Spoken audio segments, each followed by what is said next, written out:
Assalamualaikum warahmatullahi wabarakatuh.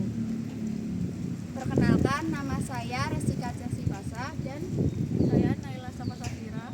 di sini saya akan menjelaskan mengenai kitin di bidang pembawa obat atau drug delivery. Sebelumnya saya ingin memperkenalkan audiens saya bernama silakan Kak. Baik, perkenalkan nama saya Muhammad Begilatori. Saya dari Prodi Manajemen Budaya Perairan angkatan 25. Jadi di sini kita akan menjelaskan aplikasi nanopartikel kitin sebagai pembawa obat atau drug delivery. Nah, kakak tahu nggak ternyata udang atau cakang udang atau kepiting itu bisa diolah atau limbahnya itu bisa dimanfaatkan?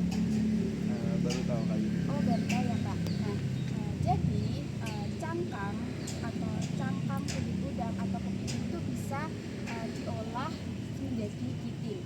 Nah, kitin itu apa sih Kak? Kitin adalah biopolimer alami yang tersusun dari unit N-asetilglukosamin dan merupakan komponen utama penyusun eksoskeleton hewan laut seperti udang, kepiting, dan juga serangga. Nah, untuk pembuatan kitin itu sendiri, yang pertama itu ada persiapan bahan, yaitu limbah dari cangkang itu sendiri. Selanjutnya itu ada proses penggilingan, itu dengan menggiling cangkang itu sendiri dengan misalnya dengan chopper bisa. Selanjutnya langkah selanjutnya itu ada demineralisasi dengan menambahkan HCl 0,1 ppm dengan perbandingan 1:10 berat per volume. HCl kan itu dia kan asam kuat ya Kak. Jadi setelah ditambahkan HCl ini nanti tuh partikelnya bakalan disaring. Nah, disaringnya itu dengan menggunakan air mengalir biar pH-nya itu netral lagi. Selanjutnya itu ada deproteinisasi. Itu dia menghilangkan protein dari cangkangnya itu menggunakan NaOH 1-30%. Setelah itu langkahnya itu sama, habis ditambahkan NaOH dia itu dinetralkan lagi dengan air sampai pH-nya itu 7. Selanjutnya itu ada depigmentasi. Dia itu menambahkan NaOCl atau natrium hidroklorid 0,5% dengan perbandingan 1:10 berat per volume. Nah, langkahnya itu sama, habis di pigmentasi itu dinetralisasi lagi menggunakan air. Selanjutnya itu untuk mendeteksi apakah ini setelah proses ini tuh ada sudah menjadi kitin yang murni atau belum, itu dengan menggunakan alat namanya itu uji FTIR. Bisa menggunakan uji yang lain, tapi biasanya itu menggunakan uji FTIR dengan kayak mengidentifikasi adanya misalnya gugus amida yang membentuk kitin itu sendiri. Selanjutnya itu penerapan teknologi nanopartikel untuk pembuatan kitin itu dengan metode bottom up regeneration. Langkah awalnya itu dengan pelarutan. Jadi kitin itu tadi ditambahkan NaOH pekat sehingga menjadi garam alkali kitin. Selanjutnya itu regenerasi. Regenerasi itu dinetralkan lagi menggunakan air agar mengendap kembali dalam bentuk partikel nano. Selanjutnya itu dilakukan ultrasonifikasi menggunakan alat ultrasonikator dengan gelombang 20-40 Hz dengan agar pengatukannya itu cepat sehingga mencegah aglomerasi dan menstabilkan dispersi nanopartikel. Selanjutnya itu pemisahan dan pengeringan. Jadi pemisahannya itu menggunakan sentrifug dan pengeringannya itu dengan freeze drying dengan suhu minus 40 derajat Celcius. Jadi agar bentuknya itu seperti ini, seperti ini hasilnya. Nanti hasilnya itu nanokitin dengan ukuran 7-10 nanometer. Kira-kira seperti itu. Selanjutnya akan dijelaskan oleh Syota. Nah, di sini tuh kita akan mengaplikasikan nanopartikel kitin itu sebagai pembawa obat. Salah satunya itu kapsul obat obat dan juga peks transdermal, yang dimana itu kapsul obat itu sebagai kayak suplemen kesehatan. Lalu untuk yang peks transdermal ini sebagai kayak obat sebagai untuk jerawat. Nah, untuk kelebihan dan kekurangannya sendiri, untuk kelebihannya itu ada pelepasan obat lebih terkontrol dan bertahan lama. Kenapa? Karena memungkinkan zat aktif dilepaskan perlahan sehingga efek terapi itu berlangsung lebih stabil. Kemudian ada meningkatkan kenyamanan pasien. Kapsul obat itu cukup diminum atau dipakai sekali. Tidak perlu dosis berulang karena obat bertahan lebih lama dalam tubuh. Yang ketiga itu ada menjaga stabilitas dan efektivitas obat. Kenapa? Karena lapisan nanofitin melindungi obat dari kerusakan akibat enzim, cahaya, ataupun pH dari tubuh. Untuk kekurangannya sendiri itu ada proses pembuatannya itu lebih kompleks dan mahal karena melibatkan teknologi nano. Lalu ada pemaringan beku dan juga ada pengujian stabilitas yang rumit. Yang kedua itu ada pelepasan obat bisa bervariasi tergantung kondisi kulit, seperti untuk yang transdermal ini untuk jerawat. Terus yang satu itu biasanya kapsul karena sehingga efeknya itu tidak selalu seragam semuanya itu. Lalu yang ketiga itu ada potensi iritasi lokal atau residu dari sisa bahan, terutama pada pads yang dapat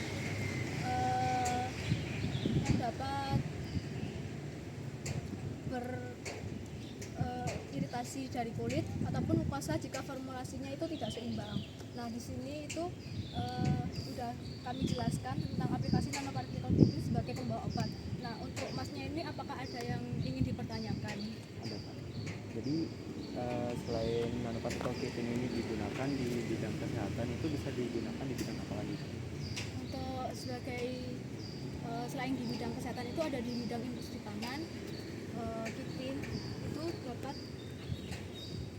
dijadikan kayak packing makanan gitu, terus kayak bisa dibuatkan. Kitin itu kan terusan dari kitosan. Nah, kitosan itu nanti akan dibuat kayak epidol gitu Pak. Jadi ini tuh kitin nanti tuh masih bisa diturunkan lagi menjadi kitosan. Sudah cukup Kak. Terima kasih Kak. Perkenalkan, nama saya Muhammad Arsa Sani Tirjatullah, biasa dipanggil Arsa. Saya dari Program Studi Teknologi Hasil Perikanan Angkatan 24. Perkenalkan, nama saya Muhammad Helmi Ardiansa, bisa dipanggil Helmi. Saya dari THP Angkatan 24. Perkenalkan, nama saya Muhammad Farhan Widianto dari Program Studi Teknologi Hasil Perikanan Angkatan 2022. Jadi di sini kami akan mempresentasikan tentang aplikasi dan penerapan kitosan. Sebelumnya di sini ada audiens kami dengan siapa? Perkenalkan, nama saya Jamal Taskia dari Fakultas Peternakan Angkatan 23. Perkenalkan, nama saya Parisha Hayuba Putri Sasongko dari Fakultas Peternakan dari Angkatan 23. Baik. Jadi apa sih itu kitosan?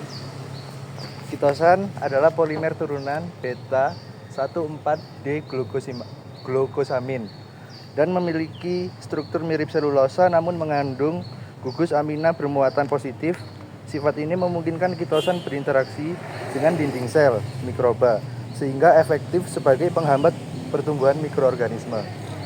Yang dimana skema pembuatannya yaitu yang pertama persiapan bahan dengan mengumpulkan limbah cangkang, udang atau kepiting. Kemudian kedua penggilingan yaitu mengeringkan dan menggiling cangkang. Kemudian yang ketiga dimineralisasi, itu merupakan untuk menghilangkan mineral dari hasil cangkang tersebut, yang dimana HCl 0,1 molar dengan perbandingan 1:10 berat per volume. Kemudian yang keempat itu proses deproteinisasi, itu merupakan pembuatan untuk menghilangkan proteinnya, yang dimana ditambahkan NaOH 1-3% untuk menghilangkan protein. Kemudian proses selanjutnya depigmentasi, itu berguna untuk menghilangkan warna dari udang itu tersebut. Yang pembuatannya ditambahkan OCL 0,5% dengan perbandingan 1:10 berat per volume. Kemudian proses selanjutnya deasetilasi, itu berfungsi untuk menghilangkan gugus asetil, yang dimana penambahan natrium hidroksida atau NaOH 50% dengan perbandingan 1:20 berat per volume. Nah, di sini saya lanjutkan. Setelah proses deasetilasi itu dilakukannya proses pembuatan citosan powder atau bubuk citosan dengan melarutkan bubuk citosan hingga membentuk larutan citosan dengan persenan itu 1% berat per volume. Lalu bubuk citosan diaduk menggunakan magnetic stirrer pada kecepatan 300 rpm. Lalu ke proses berikutnya yaitu penambahan bahan, tambahan gliserol dan tambahan TPP. Kemudian pembentukan larutan koloid itu dengan menambahkan CNC ke dalam larutan koloid untuk membentuk hipolik matrik. Dan ada juga dan proses selanjutnya yaitu di proses pembuatan film. Tuangkan campuran ke cetakan datar dan biarkan mengering hingga membentuk film. Film itu bisa seperti kayak bungkus plastik yang tembus pandang gitu. Lalu lakukan uji karakteristik film dengan analisis karakteristik fisik, mekanik, atau kimia dari film yang dihasilkan. Jadi apa sih kitosan? Kitosan ini itu merupakan hasil lanjutan dari kitin, dan kitosan ini biasanya diterapkan di edible film atau edible coating yang biasanya dipakai di pangan, dan tentunya juga bisa dimakan karena itu food grade karena berasal dari bahan alami juga, biasanya diambil dari limbahnya udang gitu. Kemudian untuk kelebihan kitosan itu pertama ramah lingkungan, terus kedua berfungsi sebagai penghalang oksigen, uap, air, dan mikroba. Jadi kitosan atau bekas kulitnya udang itu memiliki sifat antibakteri. Kenapa kok kitosan itu sering digunakan pada pangan sebagai bungkus pangan, itu karena di kitosan ini bisa jadi kayak antibakteri untuk pangan gitu loh.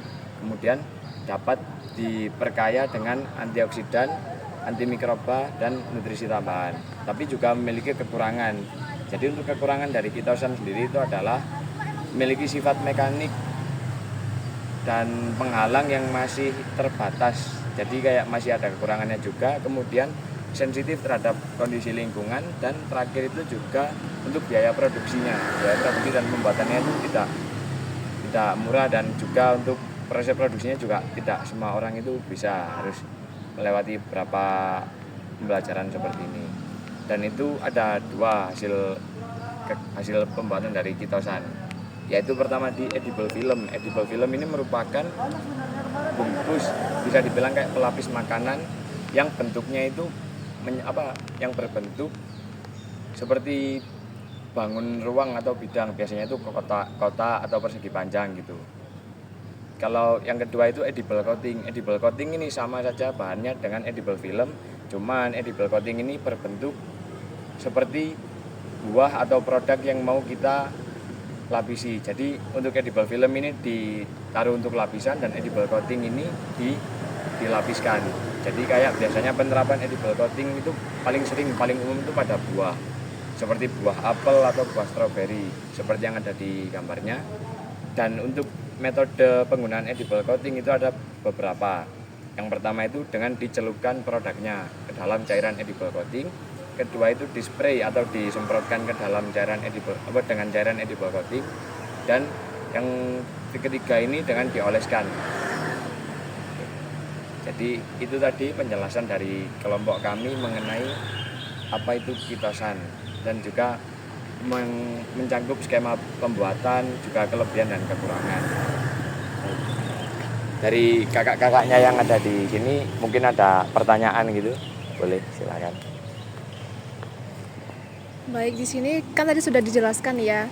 Jadi di sini saya mau bertanya mengenai gimana sih dua kelebihan dari edible film kitosan sebagai bahan pengemas pangan? Baik, kalau dari kakaknya? Izin bertanya ya. Menurut kalian sih apa saja sih kekurangan atau tantangan dalam penerapan edible film kitosan ini? Baik. Bisa dijawab. Baik, saya akan menjawab pertanyaan yang pertama dulu. Untuk kelebihan dari edible film ya. Yang pertama adalah ramah lingkungan karena terbuat dari bahan organik yaitu cangkang kulit udang. Terus yang kedua, kelebihannya adalah gampang diterapkan ke salah satu sampel, misalnya di sini itu stroberi karena bisa mengikuti bentuk dari buahnya tersebut. Terus untuk menjawab pertanyaan kedua, kekurangannya mungkin dari yang pertama dari harganya ya, karena kan proses pengolahannya juga rumit sehingga harga dari edible dan coating ini sangat mungkin mahal. Terus yang kedua, sifat mekanik dan penghalang masih terbatas, yaitu pengolahannya itu masih sulit untuk dilakukan oleh siapa saja sehingga penerapannya masih kurang kepada khalayak umum. Baik. Sekian, apakah ada pertanyaan lagi? Dan bagaimana respon terhadap presentasi materi kami? Apakah kayak, oh ini nambah wawasan atau bagaimana? Atau kayak sudah tahu mungkin kakak-kakaknya? Kalau bagi saya sih sebelumnya memang belum tahu, jadi mungkin presentasi ini bisa nambah wawasan saya. Terima kasih Kak. Baik, saya rasa cukup sekian dari kelompok kami mengenai aplikasi Kitosan dalam kehidupan sehari-hari yang biasa kami jumpai. Apabila ada kekurangan dalam presentasi kami mohon dimaafkan dan terima kasih.